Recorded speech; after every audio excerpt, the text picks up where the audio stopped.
so আজি আমি গোলাকাৰ দাপনৰ বিষয়ে পঢ়িম তো গোলাকাৰ দাপন মানে হৈছে কি তোমাৰ স্ফেৰিকেল মিৰৰ আমি টাৰ্মটো বুজি লওঁ স্ফেৰিকেল মিৰৰত কি প্ৰতিবিম্ব দেখা যায় সো স্ফিয়াৰ বুলি ক'লে স্ফিয়াৰটো এনেকুৱা টাইপৰ হয় স্ফিয়াৰ এইটো গোলক হয়নে তো আমি পঢ়িম কি স্ফেৰিকেল মিৰৰ এইটোতো মিৰৰ নহয় এইটো জাষ্ট মই তোমালোকক স্ফিয়াৰটোহে দেখাইছোঁ ঠিক আছে তো আমি যে ঘৰত ব্যৱহৃত মই স্ফেৰিকেল মিৰৰ পোৱা নাই তথাপি আমি যে ঘৰত ব্যৱহাৰ কৰি থাকোঁ স্ফেৰিকেল মিৰৰৰ নিচিনা গোলাকাৰ দাপনৰ নিচিনা বিহেভ দেখুওৱা এটা বস্তু লৈ আহিছোঁ এইটো চোৱা চামুচ লৈ আহিছোঁ তো চামুচে কি কৰে তোমাৰ স্ফেৰিকেল মিৰৰৰ নিচিনা গোলাকাৰ দাপনৰ নিচিনা বিহেভ দেখুৱায় তো চামুচৰ ওপৰৰ পৃষ্ঠ তাৰমানে ধৰি লওঁ যদি যে ভিতৰৰ পৃষ্ঠত কালাৰ কৰা আছে তো ওপৰৰ পৃষ্ঠত আমি কি প্ৰতিবিম্ব দেখা পাম ওপৰৰ পৃষ্ঠত প্ৰতিবিম্ব দেখা পাওঁ এইটো ওপৰৰ পৃষ্ঠ এইটো কোৱা হ'ব উত্তল দাপন আৰু ভিতৰৰ ফালে এইটো কোৱা হ'ব তোমাৰ অবতল দাপন আৰু তোমালোকে যদি ঘৰত চামুচটো দেখা এনেকৈ চাবা যে যেতিয়াই আমি ওপৰৰ পৃষ্ঠত যেতিয়া আমি প্ৰতিবিম্ব দেখা পাম তেতিয়া আমি থিয় প্ৰতিবিম্ব দেখা পাম আৰু ভিতৰৰ পিনে দেখিলে আমি দেখা পাম যে ওলটা প্ৰতিবিম্ব দেখা যায় বেছিভাগ কেছতে ঠিক আছে তাৰপিছত ইয়াতে চোৱা পিকচাৰ এইটো মই এটা অবতল দাপন আঁকিছোঁ অবতল দাপনৰ এটা অংশ লৈছোঁ আমি আৰু ইফালে উত্তল দাপনৰ এটা অংশ আঁকিছোঁ ঠিক আছে তো তোমাৰ যেতিয়া লাইট আহি কেনে আৰু অবতল দাপনৰ কি থাকে তোমাৰ ওপৰৰ পৃষ্ঠত কালাৰ কৰা থাকে আৰু উত্তল দাপনত ভিতৰৰ পৃষ্ঠত কালাৰ কৰা থাকে ঠিক আছে যেতিয়া আমাৰ অবতল দাপনত এনেকৈ ৰে আহি কেনে পৰিব তেতিয়া কি হ'ব তোমাৰ এনেকৈ তলফালে গুচি আহিব আৰু এইটো তোমাৰ ছাইডত যদি হয় মেইন মানে ছাইডত যদি হয় তেতিয়াহ'লে কি হ'ব তোমাৰ তলৰ পিনে গুচি আহিব আৰু উত্তল দাপনৰ ক্ষেত্ৰত কি হ'ব তোমাৰ ওপৰৰ পিনে গুচি যাব ঠিক আছে আৰু ইয়াতে তোমাৰ এইটো পৃষ্ঠক কোৱা হ'ব ইয়াতে কি হয় প্ৰতিফলিত হয় তেতিয়াহ'লে এইটোক ক'ব প্ৰতিফলিত পৃষ্ঠ ঠিক আছে প্ৰতিফলিত পৃষ্ঠ ছাৰফেচ পৃষ্ঠ আৰু এইটোত ওপৰৰ ফালে এইটোক ক'ব তোমাৰ প্ৰতিফলিত পৃষ্ঠ ঠিক আছে তাৰপিছত আমি দাপনৰ গোলাকাৰ দাপনৰ আমি অবতল দাপনৰ এটা অংশ লৈছোঁ অবতল দাপন লৈছোঁ মানে স্ফেৰিকেল মিৰৰৰ এটা অংশ লৈছোঁ আৰু এইটো কি তোমাৰ অবতল দাপনত তোমাৰ এইটো যদি স্ফিয়াৰ হয় এইটো যদি স্ফিয়াৰ হয় মানে গোলাকাৰ হয় তেতিয়াহ'লে কি হ'ব তোমাৰ এইটো চেণ্টাৰ হ'ব আৰু ইয়াতে মই পোল লৈছোঁ পোল হৈছে তোমাৰ কি মেৰু যোনটো বিন্দুত মানে আমি যদি লাইট মাৰোঁ একদম চিধা যোনটো ঘূৰি আহিব সেইটো কোৱা হ'ব কি তোমাৰ পোল বুলি কোৱা হ'ব ঠিক আছে এইটো যদি আমাৰ স্ফিয়াৰ হয় তো এইটো বিন্দু কি কোৱা হ'ব তোমাৰ একদম মাজত সেইটো কোৱা হ'ব তোমাৰ পোল বুলি কোৱা হ'ব আৰু এইটো যোনটো এক্সিছ হ'ব এনেকৈ যদি দিওঁ ইয়াৰ মাজেদি যদি আমি আইডিয়া কৰোঁ অনুমান কৰোঁ তেতিয়াহ'লে এই মাজৰটো কোৱা হ'ব তোমাৰ কি এক্সিছ ঠিক আছে এইটো ধৰা এইটো কোৱা হ'ব তোমাৰ প্ৰিন্সিপাল এক্সিছ মানে মুখ্য অক্ষ ঠিক আছে তাৰমানে ইয়াতে মই এ লৈছোঁ যদি আমি এইটো বৃত্ত আঁকো মানে গোলাকাৰ বনাই লওঁ তেতিয়াহ'লে এনেকুৱা হ'ব হয়নে আৰু এইটো আমি এটা অংশ লৈছোঁ তেতিয়াহ'লে এই পি চি যোনটো আছে এইটো কোৱা হ'ব তোমাৰ কি মুখ্য অক্ষ ঠিক আছে মুখ্য অক্ষ আৰু ইয়াতে আৰ যোনটো আছে আৰ এইটো মাজৰ যোনটো সেইটো কোৱা হ'ব তোমাৰ আৰ নহয় সৰি পি যোনটো আছে এইটো কোৱা হ'ব তোমাৰ পি পোল মানে মেৰু ঠিক আছে মেৰু আৰু চি আৰু পিৰ যোনটো বেখাৰ্ধ মানে এইটো যদি বৃত্ত হয় এইটো এটা কি হ'ব বেখাৰ্ধ হ'ব হয়নে তো এইটো কি কোৱা হ'ব তোমাৰ আৰ মানে centre of radius of curvature ঠিক আছে ভাঁজ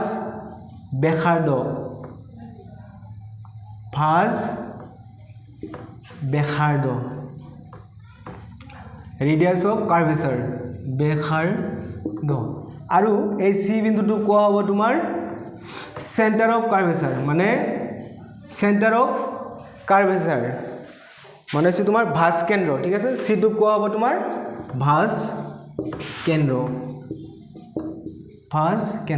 এই নামকেইটা মনত ৰাখিবা এইটো কোৱা হ'ব তোমাৰ কি পোল মেৰু এইটো কোৱা হ'ব তোমাৰ চেণ্টাৰ অফ কাৰ্ভেচাৰ তাৰমানে তোমাৰ ভাঁজ কেন্দ্ৰ আৰু এইখিনি ডিষ্টেন্সক কোৱা হ'ব তোমাৰ কোৱা হ'ব ভাঁজ ব্যাসাৰ্ধ ৰেডিয়াছ অফ কাৰ্ভেচাৰ ঠিক আছে এবাৰ আমি চাম প্ৰিন্সিপাল ফোকাস কোনটোক কোৱা হয় প্ৰিন্সিপাল ফোকাস কোনটোক কোৱা হয় প্ৰিন্সিপাল ফোকাস তোমাৰ ডেনোট কৰি কিনে এফেৰ ঠিক আছে ইয়াতে আমি এটা অবতল দাপন আঁকিছো অবতল দাপনৰ মুখ্য অক্ষৰ প্যাৰেলাল ভাবে মানে সমানভাৱে যদি আমি এটা ৰে পঠাও তেতিয়া হলে এনেকে ঘূৰি আহিব আৰু এটা যদি ইফালে দি পঠাও ইফালে যাব তো এই দুটা ৰে যোনটো বিন্দুত কটাকটি কৰিছে হেতু বিন্দুক কোৱা হ'ব তোমাৰ ফোকাস ঠিক আছে ফোকাস এফ বুলি কোৱা হ'ব যাক মুখ্য ফোকাস বুলি কোৱা হয় আৰু উত্তল দাপনৰ ক্ষেত্ৰত আমি যদি এনেকে প্যাৰেলাল ৰে পঠাও তেতিয়া হলে কি ইফালে গুছি যাব ইফালে দি এটা পঠাইছো ইফালে গুছি আহিব তো এই দুটা কি হয় তোমাৰ বাস্তৱত মিলিত নহয় কিন্তু অবতল দাপনৰ ক্ষেত্ৰত ৰেবোৰ কি হয় তোমাৰ বাস্তৱত মিলিত হয় তো সেই কাৰণে আমাৰ কি হ'ব তোমাৰ উত্তল দাপনত বাস্তৱতটো মিলি নহয় তোমাৰ কটাকটি নকৰে ইহতে কি কৰিব তোমাৰ সপোনত মানে কাল্পনিক ঠিক আছে মানে দাপনৰ পিছফালে মিলিত হ'ব এনেকুৱা যদি আমি এই দুটা মিলাই দিও তেতিয়া হলে কি হ'ব ইয়াতে কটাকটি কৰিব আৰু এইটো কোৱা হ'ব কি তোমাৰ মুখ্য ফোকাস বুলি কোৱা হ'ব ঠিক আছে আৰু ইয়াতে তোমাৰ এটা সূত্ৰ আছে তোমাৰ এইখিনি যদি আমাৰ কি আছিল ভাঁজ ব্যাসাৰ্ধ মানে আৰ আছিল আৰু এইখিনি কোৱা হ'ব তোমাৰ পোল এইটো হৈছে কি পোল হয়নে এইটো কৈছে পোল এ পি আৰু এফ এইখিনি কোৱা হ'ব তোমাৰ কি ফোকাস দৈৰ্ঘ্য ফোকাস দৈৰ্ঘ্য আৰু ইয়াক স্মল এফ এৰে বুজোৱা হয় তো ইয়াতে হৈছে তোমাৰ কি ভাঁজ ব্যাসাৰ্ধ ইকুৱেল টু হৈছে ফোকেল লেন্থৰ 2 গুণ ঠিক আছে r equal to twice F তো ইয়াৰ পৰা আমি কি গম পালো যে মেৰু আৰু ভাঁজ কেন্দ্ৰৰ মাজৰ ব্যাসাৰ্ধক ভাঁজ ব্যাসাৰ্ধ বুলি কোৱা হয় আৰু তোমাৰ মেৰু আৰু ফোকাস তোমাৰ ফোকাসৰ মাজৰ দূৰত্ব কি বুলি কোৱা হয় তোমাৰ ফোকেল লেন্থ মানে ফোকাস দৈৰ্ঘ্য বুলি কোৱা হয় আৰু তোমাৰ ভাঁজ ব্যাসাৰ্ধ ফোকেল লেন্থ ফোকাস দৈৰ্ঘ্যৰ কি হয় তোমাৰ দুগুণ হয় তাৰ মানে r equal to twice F এইটো সূত্ৰ মনত ৰাখিবা সূত্ৰ মানে এইটো ফৰ্মুলা মনত ৰাখিবা আমাৰ নেক্সট মানে যেতিয়া আমি প্ৰবলেম সলভ কৰিম তেতিয়া আমাৰ দৰকাৰ হ'ব ঠিক আছে প্ৰতিবিম্ব গঠন আৰু ধৰ্ম গোলাকাৰ দাপনে প্ৰতিবিম্ব কেনেকৈ গঠন কৰে আৰু ধৰ্ম এইখিনি তোমালোকে জাস্ট মনত ৰাখিবা চোৱা প্ৰতিবিম্ব গঠন হ'বলৈ হ'লে ন্যূনতম দুটা ৰশ্মি মিলিত হ'বই লাগিব মনত ৰাখিবা প্ৰতিবিম্ব গঠন হ'বলৈ হ'লে ন্যূনতম দুটা ৰশ্মি মিলিত হ'বই লাগিব তাৰ পিছত ৰশ্মি যদি সঁচাই মিলিত হয় তাৰ মানে যদি বাস্তৱত মিলিত হয় তেতিয়া হলে সৎ আৰু উলটা প্ৰতিবিম্ব দেখুৱাব আৰু যদি ৰশ্মি সঁচাই মিলিত নহয় মানে কাল্পনিক তেতিয়া হলে অসৎ আৰু থিয় প্ৰতিবিম্ব দেখুৱাব ঠিক আছে তো এইখিনি পইণ্ট তোমালোকে মনত ৰাখিবা আমি তেতিয়া হলে অবতল দাপনৰ ক্ষেত্ৰত তোমাৰ কি হ'ব বেছিভাগ ক্ষেত্ৰতে কি হ'ব অবতল দাপনৰ ক্ষেত্ৰত অসৎ আৰু থিয় এইবাৰ আমি প্ৰতিবিম্ব কেনেদৰে গঠন হয় আৰু প্ৰতিবিম্ব কেনেদৰে গঠন হয় সেইটো চাম আৰু ৰে ডায়াগ্ৰাম চাম কাৰ ক্ষেত্ৰত অবতল দাপনৰ ক্ষেত্ৰত ঠিক আছে ইয়াতে আমি চাৰিটা কন্ডিশন লৈছো তো ফাৰ্স্ট যদি আমি ৰশ্মি এনেকে প্যাৰেলালি পাস কৰোঁ প্ৰিন্সিপাল এক্সিছৰ মুখ্য অক্ষৰ প্যাৰেলালি দাপনত পঠাও অবতল দাপনত পঠাও তেতিয়াহ'লে কি হ'ব তোমাৰ এই ৰশ্মি কি কৰিব তোমাৰ ফোকাসৰ মাজেৰে এনেকে ঘূৰি আহিব ঠিক আছে মনত ৰাখিবা নেক্সট কেছত যদি আমি ৰশ্মি এনেদৰে ফোকাসৰ মাজেৰে পঠাও তেতিয়াহ'লে কি হ'ব তোমাৰ এইটো প্ৰতিফলিত হৈ প্ৰিন্সিপাল এক্সিছৰ সমান্তৰালভাৱে মুখ্য অক্ষৰ সমান্তৰালভাৱে এনেকে ঘূৰি আহিব আৰু এটা কেছ যদি আমি ইয়াতে আমাৰ অলপ জায়গা কম হৈছে যিয়ে নহওক তো ইয়াতে আমি থাৰ্ড কেছ যদি আমি এনেকে ৰশ্মি ভাস্কেন্দ্ৰৰ মাজেৰে চেণ্টাৰ অফ কাৰ্ভেচাৰৰ মাজেৰে এনেকে পঠাও তেতিয়াহ'লে কি হ'ব ই একদম সিধাই ঘূৰি আহিব ঠিক আছে তাৰপিছত লাষ্ট কেছ তোমাৰ আমি যদি ৰশ্মি এনেকে পোলৰ মাজেৰে পঠাও পোলত যদি দিও তেতিয়াহ'লে ই আকৌ এনেকে ঘূৰি আহিব ঠিক আছে তো ইয়াতে তোমাৰ এই ৰশ্মিটোৱে প্ৰিন্সিপাল এক্সিস মুখ্য অক্ষৰ লগত যিমান ডিগ্ৰী কোণ কৰিব এই যোনটো তোমাৰ প্ৰতিফলিত ৰশ্মি আছে সেইটো সমান কোণ কৰিব এইটো যদি x হয় এইটো কি হ'ব তোমাৰ x হ'ব ঠিক আছে তাৰ পিছত আমি এতিয়া প্ৰতিবিম্বৰ আকাৰ আকৃতি গঠন সেইবোৰ চাম এতিয়া আমি ইয়াতে অবতল দাপনৰ ক্ষেত্ৰত লক্ষ্য বস্তুৰ প্ৰকৃতি আৰু প্ৰতিবিম্ব চাম ঠিক আছে ফাৰ্স্ট কেছ ইয়াতে আমি অবতল দাপনৰ ক্ষেত্ৰত 6টা কেছ পঢ়িম ঠিক আছে ফাৰ্স্ট কেছত মই কি কৈছো লক্ষ্য বস্তু ৰাখিছো অসীমত ঠিক আছে লক্ষ্য বস্তু অসীমৰ পৰা আহিব লক্ষ্য বস্তু অসীমত ৰাখিছো তেতিয়াহ'লে ৰেটো যদি এনেকে যায় কিনে দাপনত পৰে আমি জানো কি প্যাৰেলাল ৰে যেতিয়া তোমাৰ অবতল দাপনত পৰিব তেতিয়া কি হ'ব তোমাৰ ফোকাসৰ মাজে এনেকে ঘূৰি আহিব মোৰ অলপ কম বেছি হৈছে স্কেল লোৱা নাই তাৰ পিছত আৰু এটা ৰে আমি জানো কি যে দুটাৰে মিলিত হ'ব লাগিব ন এইটো তোমাৰ প্ৰিন্সিপাল মুখ্য অক্ষৰ যদি সমান্তৰালভাৱে দিও তেতিয়াহ'লে কি হ'ব তোমাৰ ইয়াতে লাগি কিনে আকৌ কি হ'ব তোমাৰ ইয়াতে মিলিত হ'ব ক'ত মিলিত হৈছে ফোকাসত মিলিত হৈছে তো ফোকাসত মিলিত হলে আমি যেতিয়া লক্ষ্য বস্তু অসীমত ৰাখিম আৰু ফোকাসত মিলিত হ'ব তেতিয়া প্ৰতিবিম্বৰ আকাৰ হ'ব কি তোমাৰ আকাৰ হ'ব অতি সংকুচিত বা বিন্দু আকৃতিত তোমালোকে লিখি লবা তাৰ পিছত আৰু কি হ'ব তোমাৰ দাপনৰ আগফালে মিলিত হৈছে ন হসাই মিলিত হৈছে মই কৈছিলো কি যদি হসাই মিলিত হয় তেতিয়াহ'লে কি হ'ব তোমাৰ হট আৰু উলটা প্ৰতিবিম্ব ঠিক আছে লিখিবা তোমালোকে তাৰ পিছত নেক্সট আমি চাও যদি লক্ষ্য বস্তু তোমাৰ কি কৰো অলপ আগুৱাই লৈ আহিছো আৰু সিৰ বাহিৰত ৰাখিছো ধৰি লৈছো যে মই লক্ষ্য বস্তু ৰাখিছো ইয়াতে তো ইয়াতে যদি মই লক্ষ্য বস্তু ৰাখো তেতিয়াহ'লে এনেকে ফাৰ্স্ট আমি ৰে পাস কৰিম প্ৰিন্সিপাল এক্সিসৰ প্যাৰেলালি ৰে লৈছো তাৰ পিছত তোমাৰ ইয়াতে তোমাৰ প্ৰতিফলিত হৈ কিনে কি হ'ব প্যাৰেলালি লৈছো যদি ফোকাসত আহিব এনেকে ঠিক আছে ফোকাসত আহিব আৰু এটা ৰে পাস কৰিছো মই ফোকাসৰ মাজেৰে পাস কৰিলে কি হ'ব তোমাৰ ইয়াতে আহি মিলিত হ'ব ঠিক আছে প্ৰতিবিম্ব গঠন হ'ব ক'ত য'ত ৰশ্মি দুটা মিলিত হ'ব ঠিক আছে তো ইয়াতে আমাৰ প্ৰতিবিম্ব গঠন হ'ব তো এইটো আকৃতি কি হ'ব তোমাৰ এতিয়া কি কৈছে তোমাৰ লক্ষ্য বস্তু যদি আমি সিৰ বাহিৰত ৰাখো তেতিয়াহ'লে কি হ'ব তোমাৰ প্ৰতিবিম্বটো কি হ'ব তোমাৰ সি আৰু এফৰ মাজত ঠিক আছে প্ৰতিবিম্ব ক'ত গঠন হ'ব সি আৰু এফৰ মাজত প্ৰকৃতি হ'ব তোমাৰ কি হট আৰু উলটা ঠিক আছে হট আৰু উলটা আৰু তোমাৰ সাইজটো চোৱা ইয়াতে মই ইমানখিনি লৈছিলো ইয়াতে এইখিনি তাৰ মানে অলপ কমিছে সংকুচিত ঠিক আছে সংকুচিত আকাৰ কি হ'ব তোমাৰ সংকুচিত তোমালোকে লিখি লবা মই কৈ আছো তাৰ পিছত নেক্সট চোৱা নেক্সট আমি আৰু অলপ আগুৱাই লৈ আহিছো লক্ষ্য বস্তু ৰাখিছো সিত ৰাখিছো লক্ষ্য বস্তু প্যাৰেলাল ৰে দিছো তোমাৰ তাৰ পিছত ইয়াতে হিট হৈ কিনে কি হ'ব ইয়াতে দাপন কেইটা কি ল'বা এইকেইটা গোটেইকেইটা অবতল দাপন তো হিট হৈ কিনে কি হ'ব তোমাৰ প্ৰতিফলিত হৈ কিনে ফোকাসৰ মাজেৰে আহিব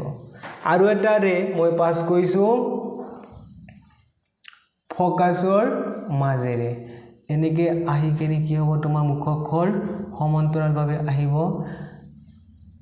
বেকা হল মোৰ তোমালোকে সিধাকে স্কেল দি মাপ দিলে জুখি ললে তোমাৰ ভাল হ'ব তেতিয়া একদম মেইন পইণ্টতে পাই যাওঁ মইতো জুখি লোৱা নাই তো ঠিক আছে ইয়াতে তোমাৰ কি হ'ব যোনটো আমাৰ প্ৰতিবিম্ব গঠন হ'ব সেইটো তোমাৰ কি হ'ব সিত যদি লক্ষ্য বস্তু ৰাখো প্ৰতিবিম্বটো কি হ'ব তোমাৰ সিতে হ'ব আৰু কি হ'ব হট আৰু উলটা আৰু সাইজটো কেনেকুৱা হ'ব ইয়াতে যিমান কিনে হ'ব এইটো সেম হ'ব সমান আকাৰৰ ঠিক আছে নেক্সট আমি সি আৰু এফৰ মাজত যদি আমি লক্ষ্য বস্তু ৰাখো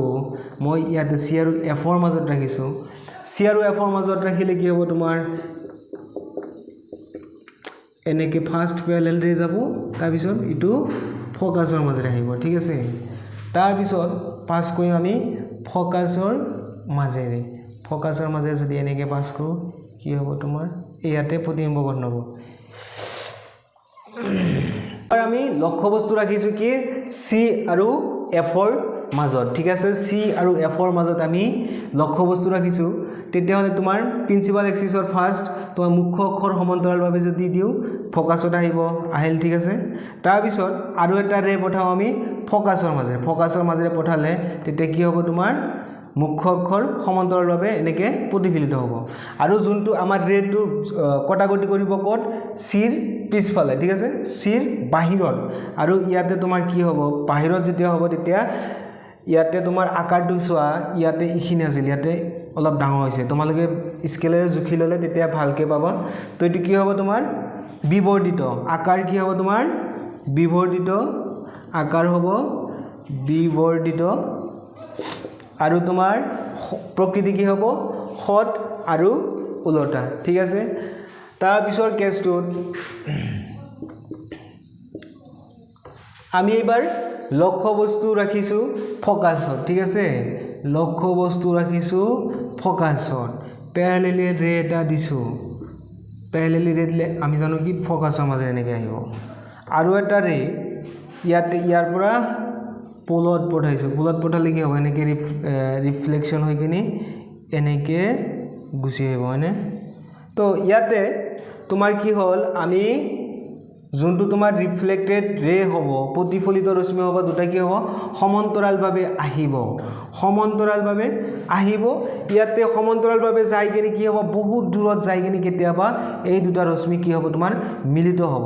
আৰু যোনটো তোমাৰ প্ৰতিবিম্ব গঠন হ'ব সেইটো কি হ'ব তোমাৰ অতি বিবৰ্ধিত ঠিক আছে অতি বিবৰ্ধিত প্ৰকৃতি হ'ব কি তোমাৰ সৎ আৰু উলটা ঠিক আছে প্ৰত্যেকটো কেছতে চোৱা আমি পঢ়িলোঁ কি সৎ আৰু উলটা ঠিক আছে মনত কেছ তোমাৰ আমি যদি লক্ষ্য বস্তু ফ'কাছ আৰু মেৰুৰ মাজত ৰাখোঁ তেতিয়াহ'লে কেনেকুৱা হ'ব ফ'কাছ আৰু মেৰুৰ মাজত ঠিক আছে এনেকৈ ৰাখিছোঁ মই লক্ষ্য বস্তু ইয়াতে পেৰেলেলি গ'লে আমি কি জানো যে ফ'কাছৰ মাজেৰে আহে ঠিক আছে আৰু এটা ৰে এনেকৈ মই পোলৰ মাজেৰে দিছোঁ পোলৰ মাজেৰে পঠাইছোঁ পোলৰ মাজেৰে পঠালে কি হ'ব এইটো কি হ'ব তোমাৰ এনেকৈ গুচি যাব ঠিক আছে দুটা দুইফালে গুচি যাব ঠিক আছে যদি দুটা দুইফালে গুচি যায় ইহঁতটো তোমাৰ কেতিয়াও নিমিলিব ন সেইকাৰণে কি হ'ব তোমাৰ এইটো ক্ষেত্ৰত কি হ'ব তোমাৰ দাপোনৰ পিছফালে তোমাৰ কি হ'ব প্ৰতিবিম্ব গঠন হ'ব ঠিক আছে দাপোনৰ পিছফালে প্ৰতিবিম্ব গঠন হ'ব ঠিক আছে এনেকৈ যদি যায় আৰু এটা এইটো যদি এনেকৈ বঢ়াই দিওঁ আৰু এইটো এনেকৈ যদি বঢ়াই দিওঁ এইটো এনেকৈ বঢ়াই দিলোঁ ইয়াতে ধৰা মিলিত হ'ব তো কি হ'ব তোমাৰ দাপোনৰ পিছফালে কি হ'ব তোমাৰ প্ৰতিবিম্ব গঠন হ'ব আৰু আমি কি জানো দাপোনৰ পিছফালে গঠন হ'লে কি হ'ব তোমাৰ অসৎ আৰু থিয় ঠিক আছে অসৎ আৰু থিয় আৰু সাইজটো কি হ'ব তোমাৰ বিবৰ্ধিত ঠিক আছে নেক্সট ক্লাছত আমি গোলাকাৰ অৱতল দাপোনৰ ব্যৱহাৰৰ বিষয়ে পঢ়িম আজিলৈ এইখিনিয়ে টেক কেয়াৰ